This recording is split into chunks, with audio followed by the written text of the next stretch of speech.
কি অবস্থা? এগুলা কি আপনার হলো পিস হিসাবে মানে শ হিসাবে না কেজি হিসাবে? কেজি হিসাবে ভাই, কেজি হিসাবে।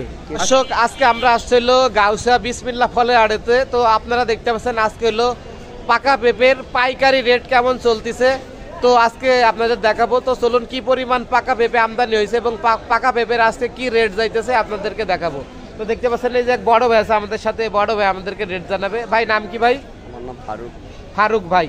তো ফারুক ভাই আজকে আমাদের হচ্ছে পাকা পেঁপের পাইকারি রেট জানাবে। তো চলুন ভিডিও শুরু করা যাক। তো কি অবস্থা আপনার হলো পেঁপের পাইকারি রেট জানাইন, ঠিক আছে? তো আপনার হলো তো ভাই কি অবস্থা? এগুলা কি আপনার হলো পিস হিসাবে মানে শ হিসাবে না কেজি হিসাবে? কেজি হিসাবে ভাই। কেজি হিসাবে। আচ্ছা আচ্ছা, এইগুলা কেজি কত চলতেছে আজকে? ভাই 60 টাকা বিক্রি করতেছে। 60 টাকা কেজি। এটা হলো পাইকারি, পাইকারি মানে শুধু হোলসেল পাইকারি 60 টাকা।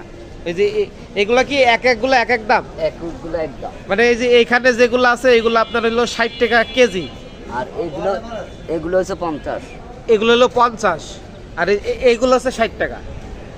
এগুলো 60 টাকা, এগুলো 60 টাকা। এগুলা কি আপনার হলো ভাই জাত কি আলাদা আলাদা? না জাতে একই, বড় ছোট মানে জাত একই, জাস্ট খালি কি সাইজ ছোট বড়, মানে সাইজ অনুযায়ী দাম। আচ্ছা আচ্ছা, এগুলো আপনার হলো 60 টাকা। 60 টাকা কেজি। 60 টাকা কেজি।